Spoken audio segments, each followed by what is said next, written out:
You guys let me know when you're ready.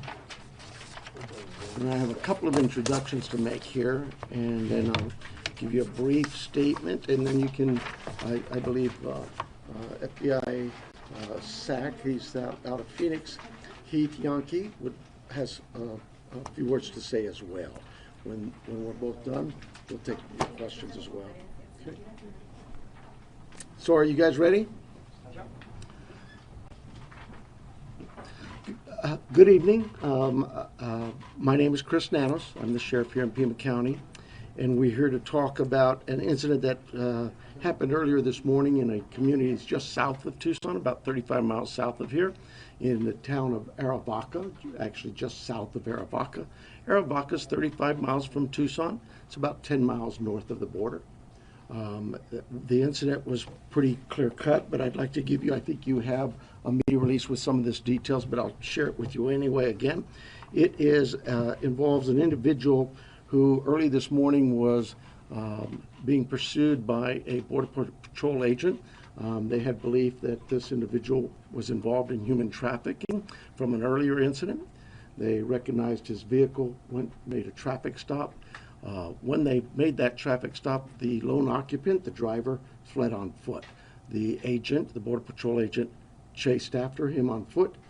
Shortly thereafter, shots were fired from the suspect, and the agent returned fire. The suspect was hit and is currently in one of our local hospitals here being treated for his injuries. His condition, I believe, is listed as serious but stable. The agent was not injured in any way, to our knowledge. This is a really ongoing investigation. There's a lot more work to do here, particularly in terms of gathering information from any witnesses and collecting and gathering physical evidence that may be out there in the field, as well as any type of video evidence that we might be able to obtain as well. So with that, I'm going to introduce a couple of people here. First of all, John Edwards is with the FBI office. He's here in Tucson, the ASAC. And then his boss is Heath Yankee. He is the SAC out of Phoenix. He's the FBI head of the Phoenix or the state office here in Arizona. I can't stress this enough. This is something we do all the time. You know, Pima County, we take great pride in the fact that we were the first agency in the state to coordinate with all of its law enforcement agencies. There's 11 of those agencies in this valley of Tucson to coordinate our efforts when it comes to critical incidents such as this. We created what is known as PCRIT. It's our Pima County Regional Officer Incident Team. And it combines effort from all regional partners in the valley. Whenever an incident like this occurs, the agency involved in that incident, particularly say today's incident, where there's a shooting, that agency steps aside and allows all the other agencies to come in and investigate for the obvious reason, right? It's transparency, we know that, but it also gives that agency some relief in deconflicting any kind of concerns that may come up from that. It's all about public trust. We get that here in Pima County, and this is something we've been doing for a number of years. Assisting our federal partners is no different than any other law enforcement agency. We've been tied to our federal partners in similar incidents like this going back for decades. I've been around for almost 50 years here, and I remember my time in homicide, and this was just routine for us. If you're involved in a critical incident, no matter what agency you're with, you call the Sheriff's Department, we'll step up and help you with that investigative effort and work alongside our partners daily. That's the benefit of working and living here in Pima County is every law enforcement agency head gets along in a great way. We help each other out. I think if you talk to some of your local media here with you, they'll tell you the same. This is rather unique for us in terms of being the first critical incident team that uses all agencies in the valley to work together. So with that, I'm going to let Mr. Yankee come up, give a few remarks, and then from there we'll take your questions. Thank you, Sheriff. Good afternoon. I'm Heath Yankee, the Special Agent in charge of the FBI's Phoenix Division. The FBI, through our Tucson office, is leading the federal investigation on the assault of a federal officer, which occurred at approximately 7:30 this morning. We are working this jointly with the Pima County Sheriff's Department and the Custom and Border Protection's Office of Professional Responsibility. Our FBI Violent Crime and Gang Task Force, which includes both the Sheriff's Department and CBP OPR, have been out processing the scene and continuing the investigation. We have and will continue to conduct witness, victim, and subject interviews, review and analyze surveillance footage, and recover and analyze evidence. In order to be transparent with the community, preliminary information as we know it at this time is: while reacting to an active alien smuggling matter, CBP agents came into contact with the subject. During the attempt to apprehend him, the subject used a firearm to shoot at a manned CBP helicopter. The subject continued to flee on foot while being pursued by CBP agents who returned fire. The subject was shot. Aid was rendered by the CBP agents. The subject was transported to the hospital, underwent surgery, and is currently in recovery at this time. The subject, Patrick Gary Schlegel, age 34, and a resident of Arizona, is currently in federal custody. Schlegel has a significant criminal history to include an active federal arrest warrant issued in 2025 by the U.S. Marshals Service for escape related to a previous federal alien smuggling conviction. Schlegel is expected to be charged via a criminal complaint in the District of Arizona with 3 charges: assault on a federal officer, alien smuggling, and felon in possession of a firearm. We would ask for the community's patience in allowing the investigative and prosecutive process to continue. Let me be clear. Any assault on law enforcement officers will not be tolerated. The FBI will continue to vigorously investigate those who harm or threaten to do harm to those who wear the badge. Thank you. So we'll take some questions. Can you Yes, say ma'am. anything about the federal officer, the agents? Were they injured as well? They were not injured, to my knowledge. No injuries to the federal agents, okay. You mentioned shots were fired. How many were fired, and was it a single agent that fired? I believe it was one agent, the agent who actually made the traffic stop, but we're still looking into all that. We don't have all of our witness interviews done, and I don't have the round counts or number of shots fired, just multiple shots. Can you all describe this previous escape you mentioned a minute ago, and the circumstances of what he'd been arrested for and how he escaped at that time? All I can comment at this time, it was for a previous conviction in an alien smuggling case, and he escaped after that. The U.S. Marshals put out that arrest warrant in 2025. Can you talk a little bit about what the difference is between the investigation Pima County is doing versus the one that the FBI is doing? Are you separately pursuing evidence, or are you working together? So we're working together, that's first and foremost. But typically in these incidents where you have a critical incident, officer-involved shooting, our incident teams come out and we handle, if in this case, the Border Patrol agent is the shooter, we'll look at the shooting. Any criminal charges related or peripheral to that, that's where the FBI or Border Patrol or the federal government will look at those matters. If there's state charges to be had, we have charges here for, could be attempted murder or prohibited possession. Those things can also be presented to our county attorney's office as well in addition. So it's not just one or the other. We can take our charges, and we will, toward the county attorney's office and say, here's the case, and let them decide what they want to charge with and what level of prosecution is to handle there. So is it fair to say that both Pima County and FBI have equal sort of first grab at the evidence? Well, I will say this right now. He is being held under a federal warrant by the United States Marshal's Office.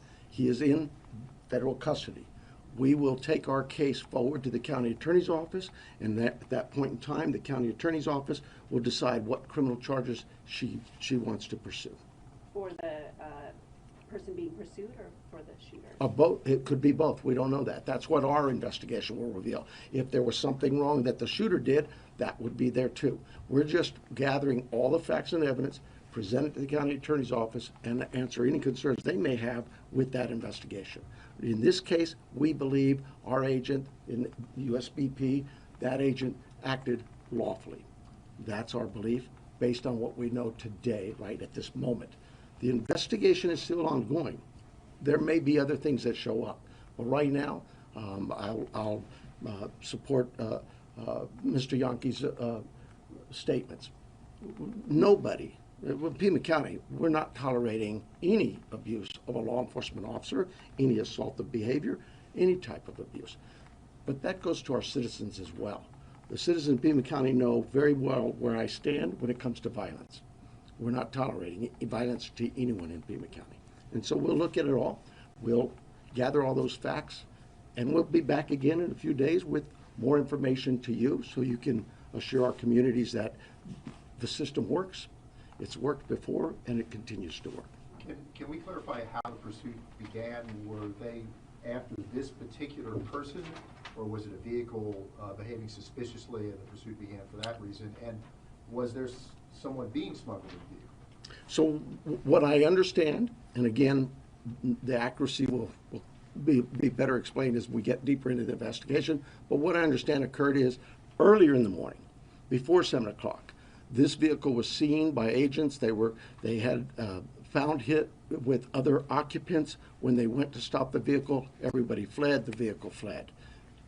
It's not till later in the morning this agent sees the vehicle again in the area of Aravaca Road and makes a second traffic stop. When doing so, that vehicle pulls over, the driver flees on foot, Border Patrol agent also flees on foot, and the chase is on. Was this a specialized Border Patrol unit or just regular? I have no knowledge of that.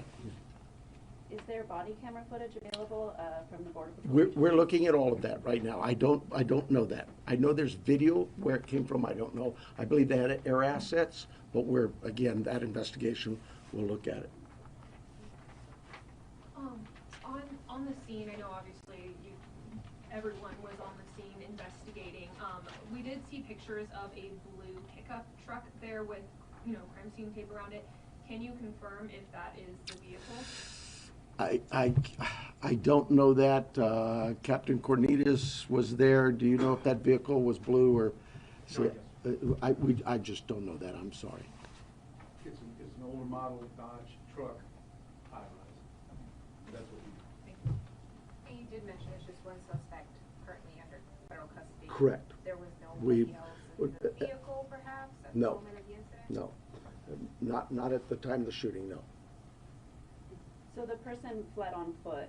The suspect fled on foot. The Border Patrol agent pursued, and the shooting happened away from this vehicle that had been stopped during the traffic stop. Correct. I'm not sure. I believe it's just south of the location of where the stop was made, but I don't know how far he got into the desert area.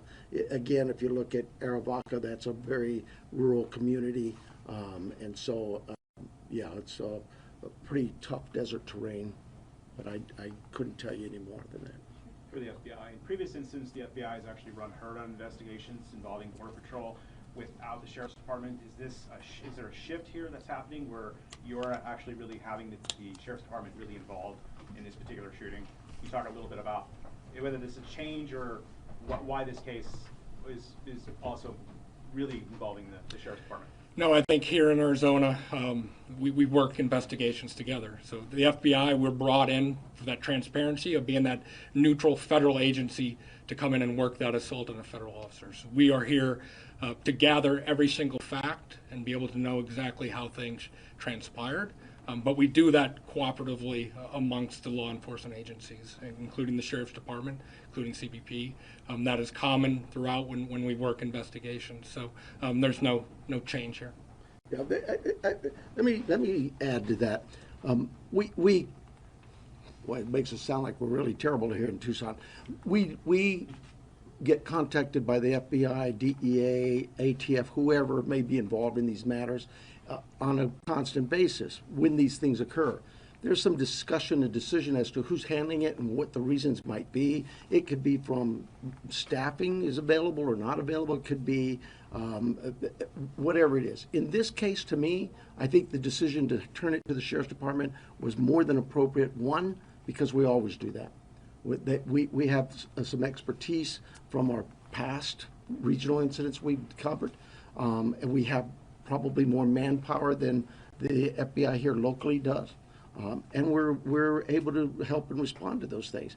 But more importantly to me, I think on everybody's mind is what we're seeing going across the country. Why would you not do what you normally do? If it's worked in the past, why would you not do that? And this is, to me, it's when we were asked, it was a no-brainer for me. Absolutely. We'll get out there, we'll investigate it. The investigation will show one way or the other what actually happened there, and then the community can decide whether or not this was appropriate or not. So far, what I'm seeing, I believe it's appropriate. But we'll continue with the investigation. We'll take that investigative report to the county attorney's office, and they can see for themselves. In the meantime, criminal charges, the FBI will bring forward. They'll affect the rest on they have affected the rest on the outstanding warrant, and they will continue that prosecution with the U.S. Attorney's Office. Sheriff, when an investigation is completed, what kind of format can the public expect? Would it be, a long-form investigation that people can access online? Would it be press releases? Well, our investigations don't go online for obvious reasons. Look, it's like any other criminal investigation. We conduct criminal investigations every day. Could be a fraud case, could be a robbery, could be an officer-involved shooting, homicide. The investigation goes. When it's complete, that is packaged up, taken to a prosecutorial office, in this case, county attorney's office, and they make decisions as to charges. That process is all there. It's really just about following the law. It's not anything new for us. It's not something that, oh my goodness, we've never done this before. And so, does the community have access to it? Everybody has access to it according to public records laws, right? You know that while it's investigated, we can't release that type of information out. But once the case is resolved, then public records requests come in, and we meet those. Critical incident investigations in the past, though, that have involved law enforcement local to, within the critical incident team here, have included at the end a sort of video breakdown, right, whether body camera footage and a sort of written breakdown of what happened. Those is that going to be happening in this case? Yes, the same process we do with all of our officer-involved shootings. We will put together the case. We will talk during the investigative process, not just to the end, but during it. We'll be talking with our partners from the FBI, letting them know what else we've learned, showing them things, get with them, debrief them, and we discuss what is or shouldn't be put out to the public media or whatever, because some things are sensitive and you have to understand that I'm not the prosecutor, but the prosecutor may have a reason, a prosecutorial reason to say, I want this evidence kept aside because it may help me in this strategy or with that strategy. Those are for the prosecutor to decide. We simply sit back and say, here's the shooting. We produce what we know of the shooting to the media, and then we hope you will present that to the community, what it is that we've seen, what the case is discovered. The subject is a U.S. citizen? He is. He lives in the town of Sarita. Okay. Sarita is I think it's in your, it's in outside the Green Valley area. It's a unincorporated area of Pima County, and it's, what is that, maybe 20 miles south of where we're at here? Can you say how many times he was hit, he was struck by? I cannot say that right now. Good afternoon, Sheriff. Peter Roscom with Telemundo. Today, members of the community are calling for an emergency protest because of this shooting, where they just hear like a border patrol agent is involved in another shooting. This is because obviously what is happening in nationwide, all these these two shootings that we see in the past. Do this kind of ambient or this situation is becoming harder for as a law enforcement, either for the sheriff's department, the FBI, knowing that the fact that the community just hear border patrol agent shooting, they immediately they think that you already do something wrong? I understand, clearly understand the sensitivity of these types of events in today's world and climate. I too get upset just like our citizens when you see something that you think is just really, wow, that couldn't happen. That's my profession, and we don't do that. This is how I understand all that thinking. All I can tell you is from the Pima County Sheriff's Department and this community, we take all of these matters very seriously. We've been, I think, long before I've been here, this county has always had, I believe, the best service available from its law enforcement partners. That continues today. I am very blessed to have the team I have work for me. They make me look like a hero every single day, and I do so little. But I will tell you, this case, like any case we deal with, will be done by what we call the rule of law. We have processes, we have procedures, we follow those processes, and we take all the information and move it forward for somebody to make a decision as to what happened here and what should happen further. Sorry, follow up. What would be the message for the community? The message for the community is we think we built a great relationship with our community here in Pima County. We have, and it's not just here, it's in our traffic units, in our school resource officers, in our men and women out on the street.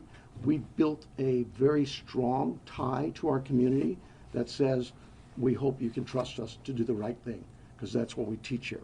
You do the right thing every single time, every time. That doesn't mean we won't make mistakes. I make them all the time. But those are mistakes of the head, never the heart. And that's what our team is about. We do the right thing. Thank you. Quick question for the FBI, and might not be kind of around your level, around your jurisdiction, but Customs and Border Protection for a time was posting an edited version of body camera footage taken from critical incidents or use of force incidents during a Biden era initiative to increase accountability and transparency, things like that. That hasn't been happening, at least in recent months.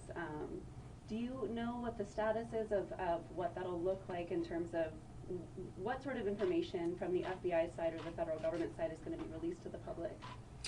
Yeah, so where we're at now, like I said during my statement, we've submitted where we believe 3 charges for a federal criminal complaint to the U.S. Attorney's Office. And now once those charges, if that complaint is granted, the prosecutive stage will take off. So that will go through the courts and through the U.S. Attorney's Office, and the public can follow along at that time to see how this transpires. As far as the beginning of your question and CBP and all that, that would be out of my lane to answer, and you would have to go to that agency. Sure. So is it fair to say at this point that FBI will be handling the assault portion, and Pima County is handling the use of force portion of the investigation? So that's all part of the overall investigation, right? We have to follow the facts and see what the entire scenario and incident involved, which includes all of those things. So that will be part of the overall investigation. What we're confident in and of the public is the facts that we've already gathered today, that we are seeking that federal criminal complaint for the actions taken by Mr. Schlegel against those CBP agents. And at this time, the assault in the complaint would be the shooting up at the helicopter and the exchanging gunfire with the agent on the ground? I think at this time we want to leave it just how we have those facts. This is still an ongoing and active investigation, and we are doing this very early on because we want to be transparent with the community for those exact things that you commented about. We want to put out as much as possible, but we also need to respect the prosecutor process. This individual is presumed innocent until proven guilty, so we need to keep that in mind as we're putting out additional facts. So we'll leave what we put out on those limited facts today, knowing that the investigation will continue and we will know everything at the end. Could you just spell your name for the... Yes, so Heith, last name is Yankee, Janke. Thank you. Thank you. And I'm going to go outside, this more to my local media, but you asked something about body-worn cameras and that, and recently my office made a request to my Board of Supervisors, who handles the finance part of what we do here in the Sheriff's Department. And I really want to let the community know that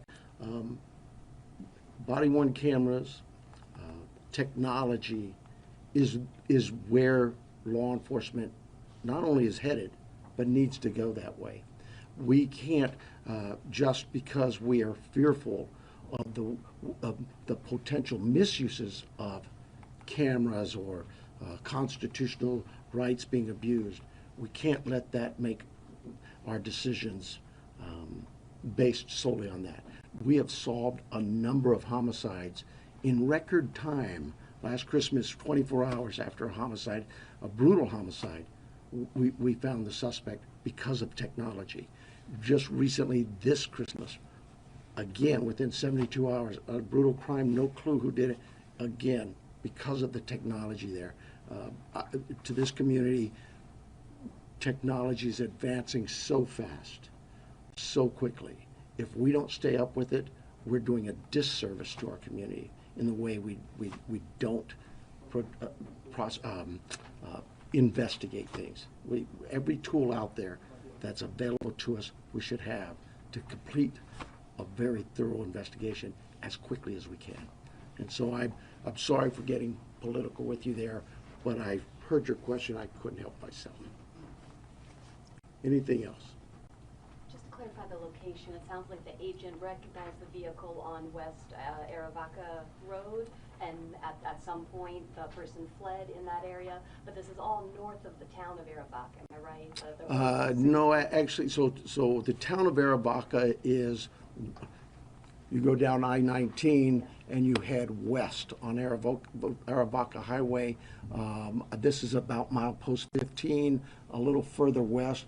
That road winds, so you could be right. It technically could be north, but it's actually east of the town of Aravaca, is my understanding. Okay. Am I accurate there, Luis? Okay, I believe that's the case.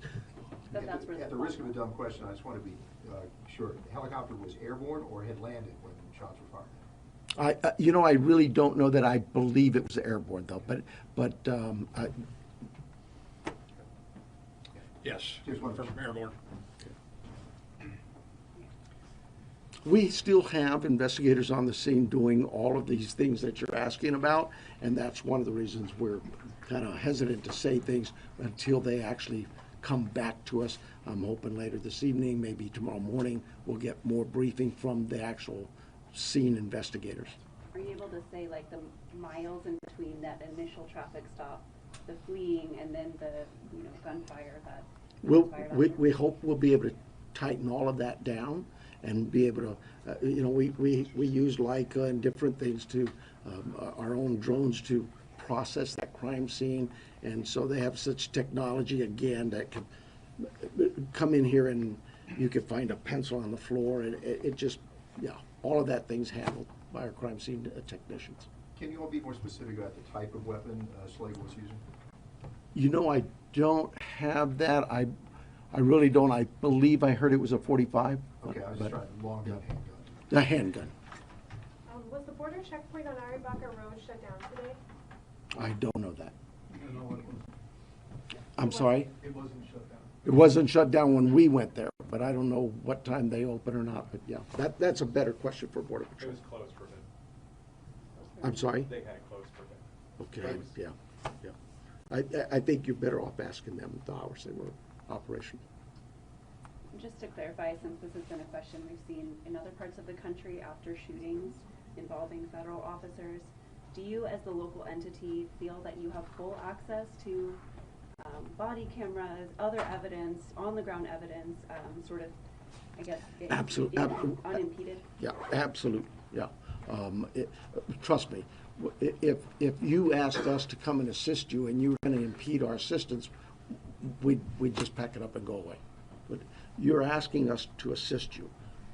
That means you're going to, we've never had that problem. So, I don't see, I've not heard that. No. Thank you. Thank you. Could you Thank say you. your name one more time? Sorry. John Edwards. John Edwards, and that's J-O-H-N? J-O-N. J-O-N. Got it, thanks. And your title, you're the chief on the office? Tucson